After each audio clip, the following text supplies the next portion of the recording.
আল্লাহর নবী বললেন, সাদিক তুমি কি লিখতেছিল একটু শোনাও দেখি। শেখ সাদিক স্বপ্নের ভেতরেই তার এই বালাগাল উলা বিকামালিহি এই কবিতাটা 3 লাইন শুনিয়ে দিলেন। আল্লাহর নবী বললেন, সাদিক আমি পরের লাইনটা বলে দিচ্ছি, লিখে নাও। সাল্লু আলাইহি ওয়া আলিহি। বিশ্বনবী এতটুকুই বলছিলেন, শেখ সাদি পরের লাইনটুকু লিখে কবিতাটা ওই জায়গায় শেষ করছিল। শেখ সাদি তো কোনো নবীও না, তিনি কোনো সাহাবীও না, কিন্তু তিনাকে আমার আল্লাহ কেন চিরন্তন করে দিল? কেন? বিশ্ব নবীর পক্ষে অবস্থান নেওয়ার জন্য।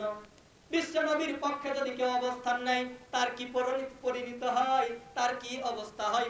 আর বিশ্ব নবীর বিপক্ষে যদি কেউ নেয়, তার কি অবস্থা হয়?